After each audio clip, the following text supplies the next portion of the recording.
Hello students, हमारे new video में आप लोगों का फिर से स्वागत है। आज हम लोग पढ़ने वाले हैं Bihar board class 12 Hindi 100 marks काव्य खंड का 12वां चैप्टर, जो कि एक कविता है और इसका नाम है हार जीत। इस कविता के कवि हैं अशोक वाजपेयी जी।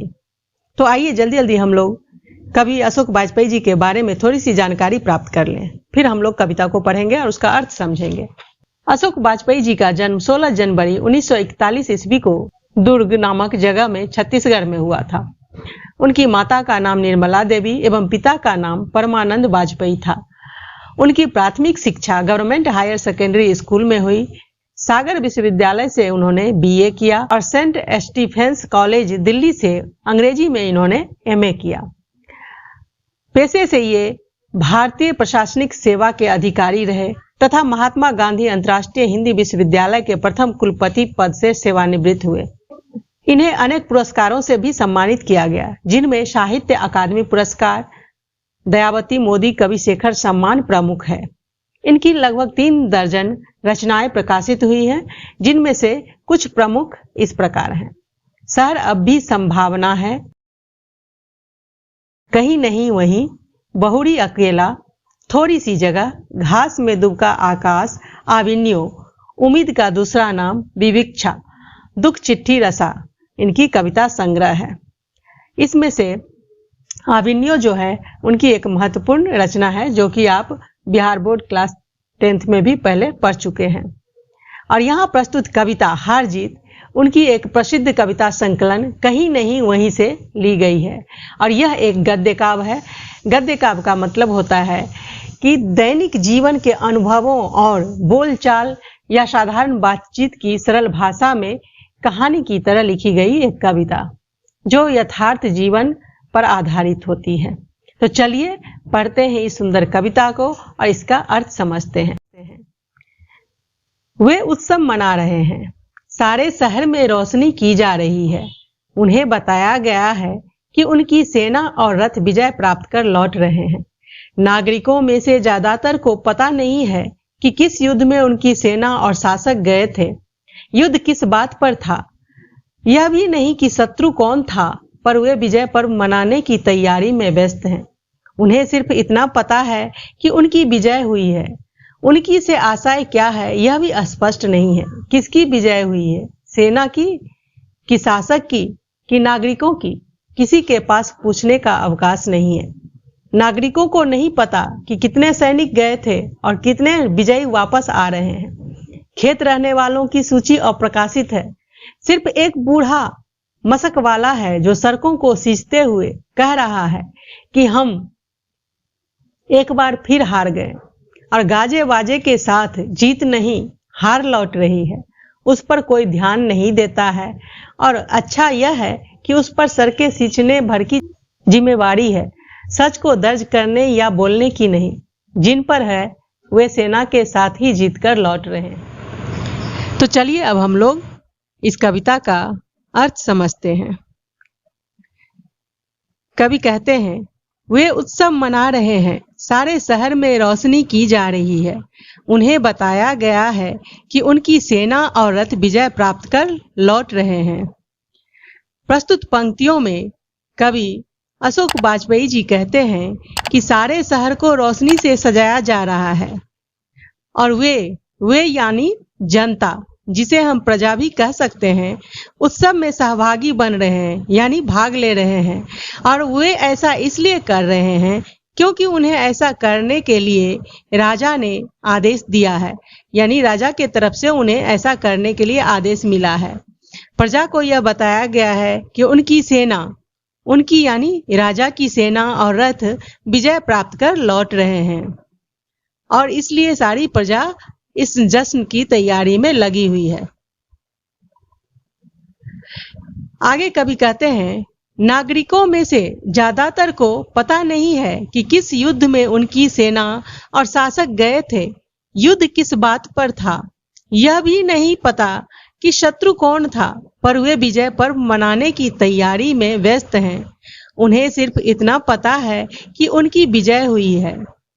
इन पंक्तियों के माध्यम से कवि अशोक वाजपेयी जी कहते हैं कि बहुत सारे नागरिकों को तो यह भी पता नहीं है, यह सच भी पता नहीं है, वे बस राजा के आदेश का पालन कर रहे हैं। साथ ही वे थोड़ी गैर जिम्मेदार भी हैं, क्योंकि उन्हें कुछ भी जानकारी नहीं है कि आखिर जश्न किस बात का है, ये विजय पर्व क्यों मनाया जा रहा है। उन्हें यह भी पता नहीं है कि युद्ध किस बात पर थी और शत्रु कौन थे। सबसे बड़ी विडंबना की बात तो यह थी कि इसके बावजूद भी वे विजय पर्व मनाने की तैयारी में जी जान से लगे हुए थे। उन्हें सिर्फ यह बताया गया है कि उनकी विजय हुई है, लेकिन उन्हें और कुछ भी जानकारी नहीं है कि युद्ध आखिर राजा का किसके साथ हुआ, शत्रु कौन थे और किस बात के लिए युद्ध हुआ। इन सब बातों की उन्हें कोई जानकारी नहीं, वे बस राजादेश का पालन कर रहे हैं। आगे कवि कहते हैं कि उनकी से आशाएं यहाँ क्या है, यह भी स्पष्ट नहीं है। किसकी विजय हुई, सेना की कि शासक की कि नागरिकों की, किसी के पास पूछने का अवकाश नहीं है।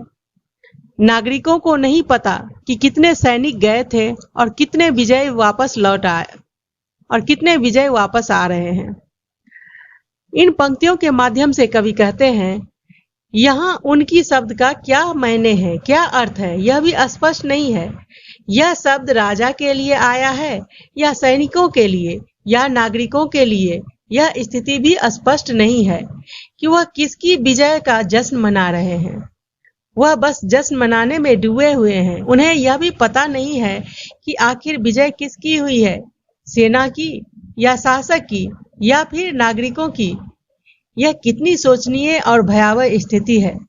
किसी के पास न तो फुर्सत है और न ही हिम्मत है कि वह पूछे कि आखिर यह कैसे और क्यों हुआ। जनता अपने निजी समस्याओं और स्वार्थ में इतना खोई हुई है कि राष्ट्रहित या राष्ट्र चिंता आदि बातों की तरफ उनका ध्यान ही नहीं है। यह कैसी व्यवस्था है। जनता को तो सही सही यह भी पता नहीं है कि युद्ध में कितने सैनिक गए थे और कितने विजय प्राप्त कर लौट रहे हैं।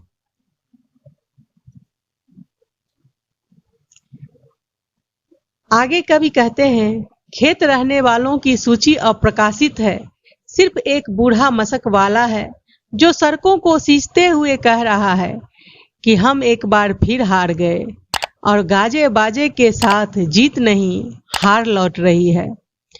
प्रस्तुत पंक्तियों में कवि कहना चाहते हैं कि युद्ध में जितने लोग शहीद हुए, मारे गए, उन लोगों की कोई गिनती नहीं है। उनकी सूची भी प्रकाशित नहीं की गई है, यानी पब्लिक को यह भी नहीं बताया गया है कि युद्ध में कितने लोग मारे गए, उनके परिवार पर क्या बीत रही है, वे अब कैसे रहेंगे, आदि बातों की कोई जानकारी नहीं है जनता को।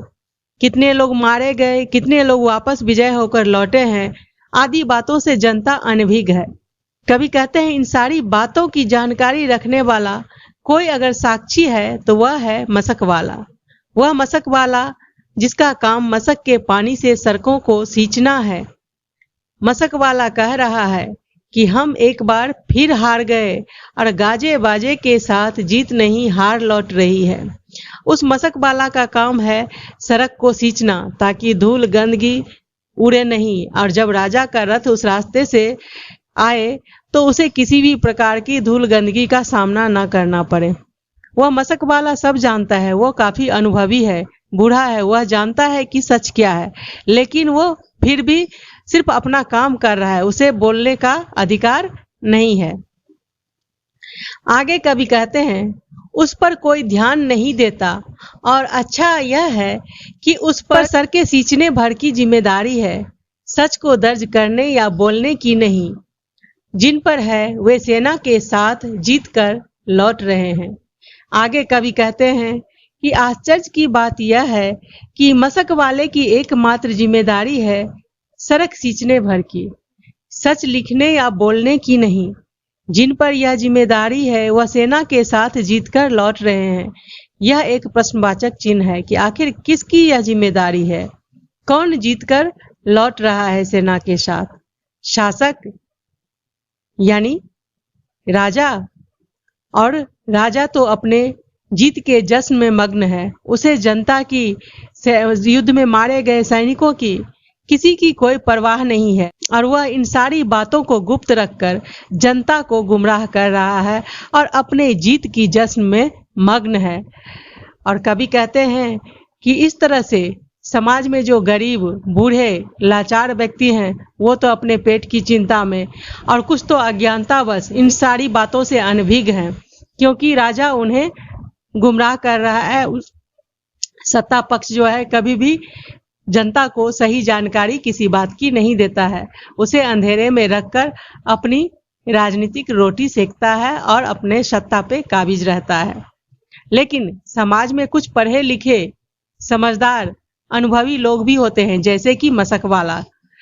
लेकिन उन पढ़े लिखे शिक्षित लोगों को बोलने का अधिकार नहीं है, कुछ लिखने का अधिकार नहीं है। अगर वो सत्ताधारी दल के नेताओं के खिलाफ या शासक के खिलाफ कुछ भी बोलते हैं या आवाज उठाते हैं तो उनकी आवाज को दबा दी जाती है।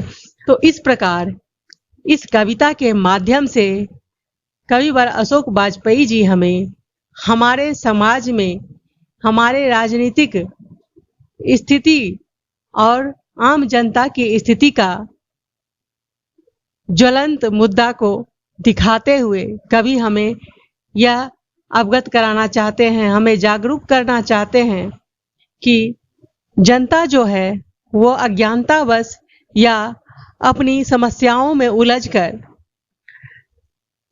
चुपचाप राजादेश का पालन करती है और उनके जश्न में शरीक होकर उनका साथ दे रही है और राजा के या शासक के करतूतों का, असलियत का उन्हें कुछ भी पता नहीं चलता। वे ये भी नहीं जानते, वे यानी जनता ये भी नहीं जान पाते हैं कि उनकी जिम्मेदारी क्या है। उन्हें इसका भी ज्ञान नहीं है कि उनका क्या कर्तव्य है, उनके क्या अधिकार हैं। वे बस अपनी पेट की चिंता में, अपनी स्वार्थपरता में इतनी अंधी हो गई है, इतने अंधे हो गए हैं कि उन्हें राष्ट्रहित का, राष्ट्र चिंतन की आदि बातों का ध्यान ही नहीं।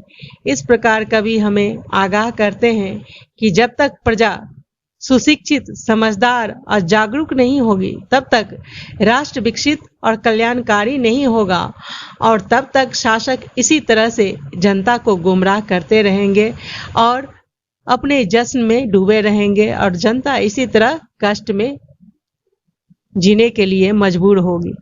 तो उम्मीद है यह कविता आपको अच्छी तरह से समझ में आ गई होगी और यह चैप्टर आपने अच्छी तरह से समझ लिया होगा।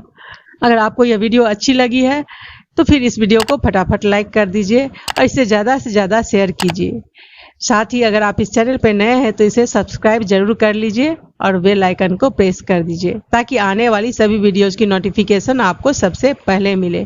हमारे साथ बने रहने के लिए आपका बहुत बहुत धन्यवाद।